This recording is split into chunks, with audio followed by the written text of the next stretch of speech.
السلام علیکم ورحمۃ اللہ وبرکاتہ۔ الحمد للہ والصلاة والسلام علی رسول اللہ واشہد ان لا الہ الا اللہ وحدہ لا شریک لہ واشہد ان محمدا عبدہ ورسولہ اما بعد فقد قال اللہ عز وجل فی کتابہ العزیز ثم أورثنا الكتاب الذين اصطفينا من عبادنا وقال رسول الله صلى الله عليه وسلم لو كان الدين عند ثريا لذهب إليه رجل من فارس حتى يتناوله رواه مسلم۔ مجھے امام بخاری رحمہ اللہ کی سیرت پر لب کشائی کا حکم ملا ہے۔ کچھ باتیں جو میں عرض کرنا چاہتا تھا وہ ہمارے قابل قدر بھائی محمد عظیم حسن پوری صاحب نے بیان کر دی ہیں۔ محترم بھائیو، صحیح مسلم کی جو حدیث میں نے آپ کے سامنے پڑھی کہ رسول اللہ صلی اللہ علیہ وسلم نے ارشاد فرمایا کہ دین اگر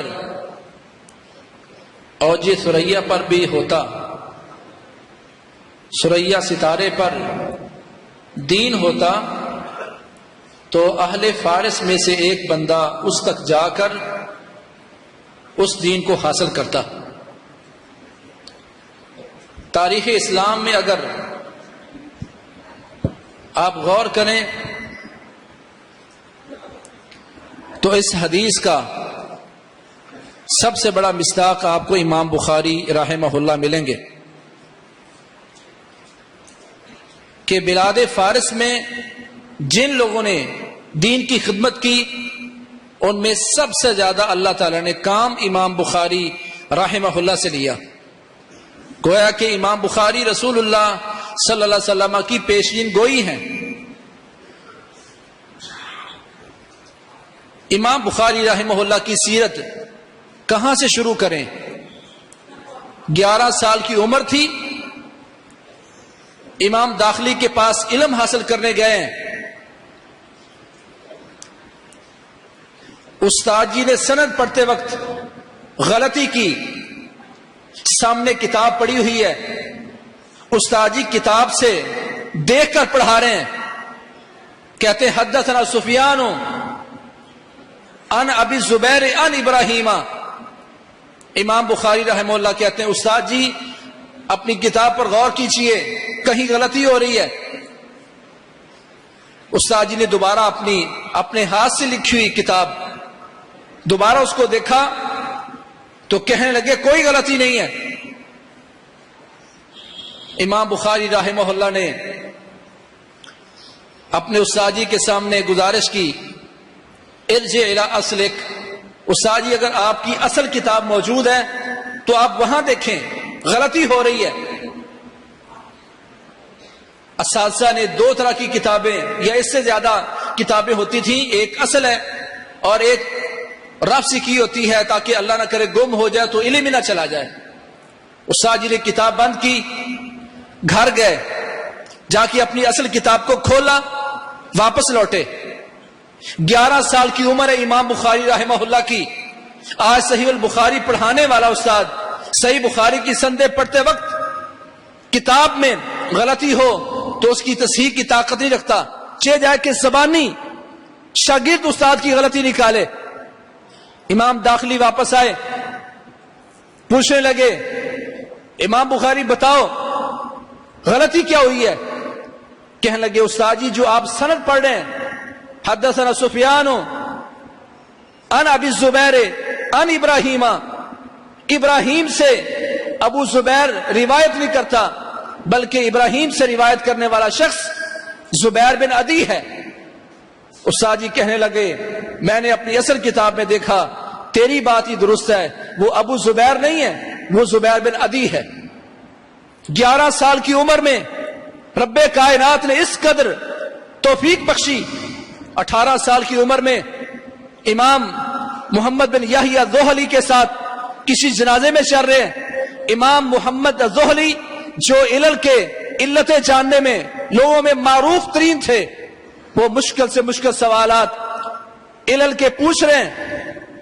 راوی کہتا ہے میں نے اپنے کانوں سے سنا امام محمد بن یحییٰ الزہلی جب وہ کوئی علت پوچھتے، امام بخاری رحمہ اللہ اس علت کو یوں بیان کرتے جیسے کہ قل هو اللہ احد پڑھ رہے ہوں۔ امام بخاری رحمہ اللہ نے اپنی ساری زندگی اس دین کے لیے وقف کر دی، طلب حدیث میں، حدیث کو مرتب کرنے میں۔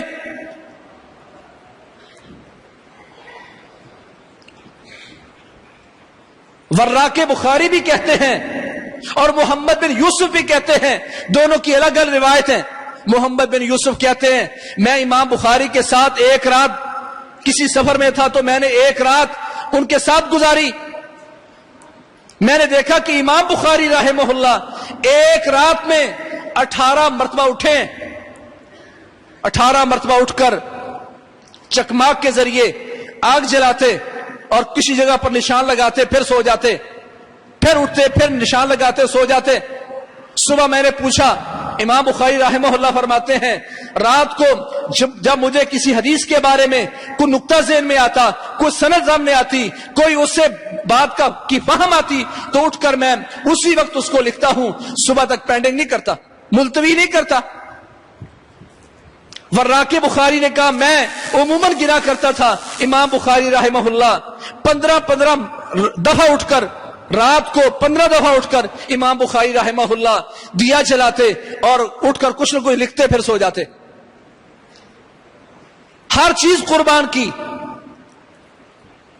نسلاً امیر تھے لیکن اللہ کے دین کے لیے کبھی ان کی حالت ہی ہوتی پیچھے سے زیادہ راہ نہ آتا تو امام بخاری رحمہ اللہ 3 دن تک بھوکے رہتے، گھاس کھاتے، ہر چیز قربان کی امام بخاری رحمہ اللہ نے۔ امام بخاری رحمہ اللہ کے اساتذہ وہ بھی فخر کیا کرتے تھے امام بخاری پر۔ امام حمیدی رحمہ اللہ جو امام بخاری کے استاد ہیں، ایک دن بیٹھے ہوئے تھے، کسی بندے کے ساتھ کوئی مسئلے میں بحث کر رہے تھے کہ اتنی دیر میں امام بخاری رحمہ اللہ تشریف لائے۔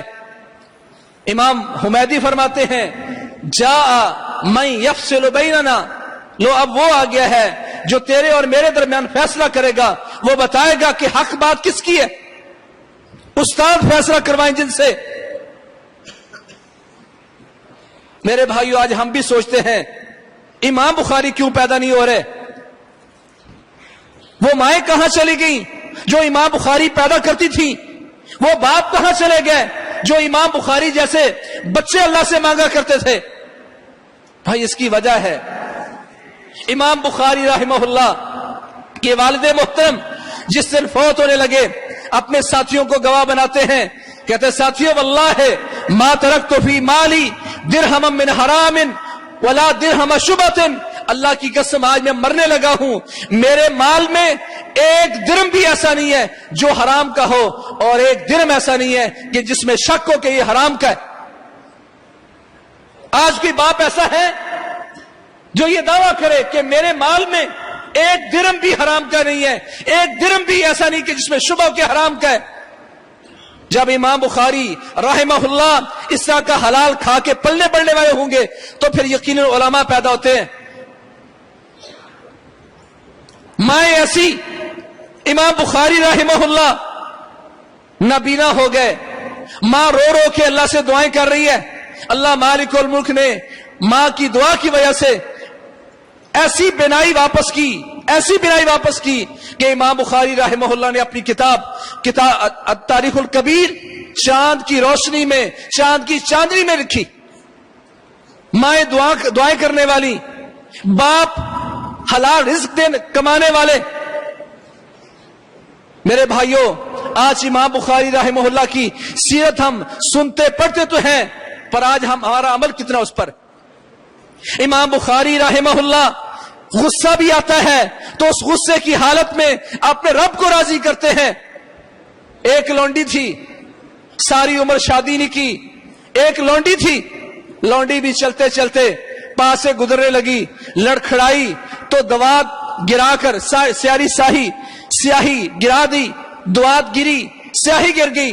امام بخاری رحمہ اللہ نے کہا دیکھتی نہیں ہو چلنا کیسے؟ وہ آگے سے بولی جب چلنے کے لیے راستہ ہی نہ ہو تو پھر کیا کروں؟ امام بخاری رحمہ اللہ کو غصہ تو بڑا آیا، پر کیا کہا؟ انت حرہ للہ، تو اللہ کے لیے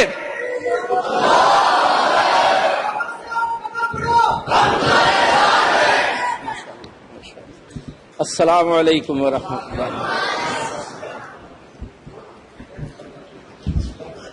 آج غصے کی بات کرتے ہیں تو غصہ آیا تو کیا کیا؟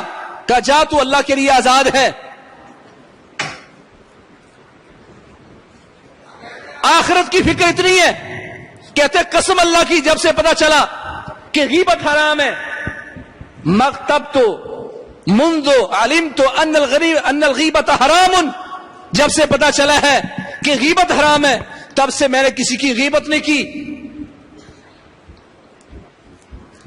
آج امام بخاری رحمہ اللہ کی سیرت کی بات کرنے والے کس بات کو بھول گئے کہ امام بخاری رحمہ اللہ بہترین تیر انداز سے ساری عمر تیر اندازی کی۔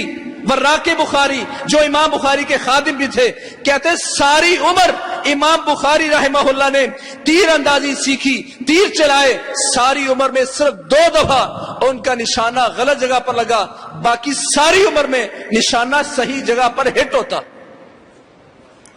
تیاری کرتے تھے، کتاب و تفسیر لکھتے ہوئے چت لیٹے ہیں تو ساتھیوں نے پوچھا ہمیں پتا چلا ہے کہ آپ کوئی بات بھی بلا وجہ نہیں کرتے، آپ چت کیوں لیٹے ہیں؟ کہا اس لیے سیدھا لیٹا ہوں، دشمن کی سرحد پار ہے، کہیں ایسا نہ ہو کہ دشمن مجھ پر حملہ کرے اور میں اس کے مقابلے میں کھڑا ہونے میں سستی کروں، اس لیے چت لیٹا ہوں۔ امام بخاری مجاہدین کی طاقت تھے، روایات بیان کر کے، حدیثیں بیان کر کے، کتاب الجہاد بیان کر کے، کتاب المغازی کو الگ بیان کر کے، باب من طلب الولد للجہاد، امام بخاری رحمہ اللہ نے یہاں تک تائید کی مجاہدین کی کہ اس بندے کا، اس شخص کے بارے میں باب باندھا کہ جو اللہ سے اولاد مانگتا ہے تو جہاد کے لیے مانگتا ہے۔ باب من طلب الولد للجہاد، اولاد بھی مانگی تو جہاد کے لیے۔ واللہ میں سوچتا ہوں ہمارے شیوخ الحدیث کتاب الجہاد پڑھاتے وقت، کتاب المغازی سے گزرتے وقت امام بخاری کی روایات کا کیا جواب دیتے ہوں گے جن پر امام بخاری نے باب باندھا، باب الجہاد ماد مع البر والفاجر۔ لوگ ہمیں کہتے ہیں کہ تم ایجنسیوں کا جہاد کر رہے ہو، ذرا پوچھو تو امام بخاری سے، امام بخاری نے اس کا جواب کیا دیا؟ امام بخاری فرماتے ہیں کہ لوگوں یہ جہاد جاری رہے گا، نیک لوگوں کے ساتھ مل کر بھی اور گناہ گاروں کے ساتھ مل کر بھی۔ اور امام بخاری نے باب باندھنے کے بعد جو حدیث بیان کی اس میں الہ یوم القیامہ کے الفاظ ہیں، گویا کہ امام بخاری فرماتے ہیں یہ جہاد قیامت تک جاری رہے گا۔ لن يبرأ هذا الدين قائما يقاتل عليه عصابة من المسلمين حتى تقوم الساعة۔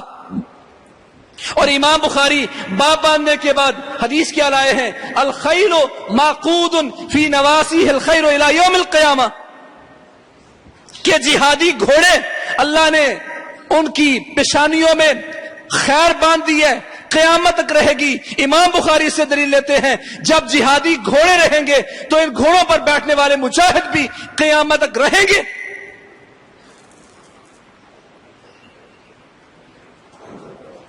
آج ہمارے یہ شیوخ الحدیث جب اس باب سے گزرتے ہوں گے تو کیا تعبیر کرتے ہوں گے اس کی کہ امام بخاری رحمہ اللہ جو مجاہدین کو قوت دینے والے، لا نرى من العمل افضل من الجہاد دلنی علی عمل یعدل الجہاد، اس طرح کی روایت امام بخاری نے بیان کی۔ ایک صحابی تشریف لائے، یا رسول اللہ کوئی عمل وہ بتائیں جو جہاد کے برابر ہو۔ پیارے پیغمبر فرماتے لا اجدو، کوئی عمل ایسا نہیں پاتا جو جہاد کے برابر ہو۔ اس حدیث کا جواب کیا ہے؟ عائشہ رضی اللہ فرماتی ہیں لا نرى من العمل افضل من الجہاد، پیارے پیغمبر کوئی عمل ہم ایسا پاتے ہی نہیں ہے جو جہاد سے افضل ہو. یہ بھی حدیث صحیح بخاری میں ہے. آج امام بخاری کی سیرت کی بات کرنے والے یہ پہلو کیوں بھول جاتے ہیں کہ امام بخاری رحمہ اللہ صرف عالم نہیں تھے بلکہ تیر انداز تھے. ساری عمر تیر اندازی کی, صرف 2 دفعہ نشانہ صحیح جگہ پر نہیں لگا, باقی جب بھی تیر مارا تو صحیح جگہ پر لگا. آج ہمارے علماء, میں کچھ علماء کو ایک جگہ لے گیا, بڑے بڑے علماء تھے, واللہ گن پکڑنے سے ڈرتے ہیں, گن پکڑنے سے. وَأَعِدُّوا لَهُم مَّا اسْتَطَعْتُم مِّن قُوَّةٍ. امام بخاری اس آیت کو بھی لائے ہیں صحیح بخاری میں. کیا تیاری ہے؟ سو میرے بھائیوں, امام بخاری رحمہ اللہ جس طرح انہوں نے اللہ کے راستے میں بھوک برداشت کی, اللہ کے راستے میں انہوں نے اپنا ایمان بچانے کے لیے, دین بلند کرنے کے لیے, احادیث کو مرتب کرنے کے لیے جو محنتیں کی, ان کی بھی مثال نہیں ملتی. آپ نے یہ واقعہ تو بہت سنا, ہمیں بھی یقیناً اپنی عزت بڑی پیاری ہے, لیکن امام بخاری رحمہ اللہ کا وہ واقعہ جو بارہا آپ نے سنا, کشتی میں سوار ہیں, ایک بندے کو سفر میں دوستی لگ گئی, بتایا کہ میرے پاس 1000 دینار ہے. اگلے دن صبح اٹھا تو سیکھنے لگا کہ میرا 1000 دینار کسی نے چوری کر لیا ہے.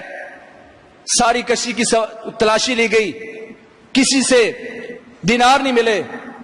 کشتی سے اتر کر جب اس بندے نے امام بخاری سے پوچھا کہ تیرے پاس تو 1000 دینار تھے, کہاں گئے؟ کہا میں نے دریا میں پھینک دیے. 1000 دینار 2.25 کروڑ روپیہ بنتا ہے, 2.25 کروڑ روپیہ. امام بخاری رحمہ اللہ نے عمل کر کے سیرت کے ذریعے بتا دیا کہ لوگوں, جس جگہ پر جائیں گے آپ, جہاں آپ کام کریں گے, ہو سکتا ہے آپ پر کوئی تہمت لگے, تو اس وقت آپ نے اپنی عزت کو, آپ نے لوگوں کو بات بتانی ہے, مواد و تہمہ سے بچنا ہے. امام بخاری رحمہ اللہ نے کہا 1000 دینار کی بات نہیں ہے, میں نے لوگوں کو حدیثیں سنانی ہے, لوگوں سے حدیثیں سننی اور سنانی ہے. لوگ کل قیامت والے دن اللہ کے سامنے یہ کہیں کہ ہم نے ایک بات سنی تھی کہ امام بخاری نے کسی کا 1000 دینار چوری کیا تھا, میں نے اپنی عزت کی خاطر وہ 1000 دینار 2.25 کروڑ روپیہ اس لیے دریا میں پھینک دیا کہ تاکہ لوگ مجھ سے حدیثیں سنتے وقت ان کے دل میں یہ بات نہ آئے کہ اس پر یہ الزام ہے کہ یہ چور تھا. سو میرے بھائیوں, میں اپنے فارغ ہونے والے طلباء کو ایک بات عرض کرنا چاہتا ہوں. یہ آپ نے صحیح بخاری تک پڑھنے کے بعد یہ نہ سمجھیں کہ آپ کی ذمہ داری ختم ہوئی, ابھی تو آپ کی ذمہ داری شروع ہوئی ہے. سیکھتے رہنا, سیکھتے رہنا. امام بخاری فرمایا کرتے تھے لا یکون الرجل عالما وفی روایہ لا یکون الرجل محدثا حتی یاخذ امن ہوا فوقہ وامن ہوا دونہ وامن ہوا مثلہ. کوئی بندہ محدث اور عالم نہیں بن سکتا جب تک وہ اپنے سے بڑے عالم سے بھی علم حاصل نہ کرتا رہے, چھوٹے سے بھی اور اپنے جیسے اپنے برابر علماء سے علم سیکھتے رہنا. یہ آخر عمر تک انسان کا یہ طریقہ ہے. امام بخاری سے وراق بخاری ان کے شاگرد نے پوچھا کہ آپ بہت یاد کرتے ہیں, اس کے لیے آپ دوائی کون سی استعمال کرتے ہیں, کوئی دوائی کھاتے ہیں آپ؟ کہا نہیں, میں سمجھتا ہوں اگر آپ نے کسی چیز کو یاد کرنا ہے تو 2 چیزیں آپ میں ہونی چاہیے, نحمت الرجل وادمان النظر فی الکتب. ایک تو ہمت مضبوط رکھو اور کثرت سے کتابوں کو دیکھتے رہو, آپ بڑے عالم بن جائیں گے. ابن عباس رضی اللہ عنہ سے پوچھا گیا علم حاصل کرنے کا طریقہ کیا ہے, تو انہوں نے بھی یہی کہا تھا کہ انسان کی ہمت مضبوط ہو, وقلب عقول, اور اس کے پاس سمجھنے والا دل موجود ہو تو اللہ اس کو علم دے دیتا ہے. اللہ ہمیں امام بخاری رحمہ اللہ کے جو اچھے پہلو ہیں ان کو دنیا میں اجاگر کرنے کی توفیق نصیب فرمائے. فاقول قولی ھذا واستغفر لی ولکم. سبحانک اللہم.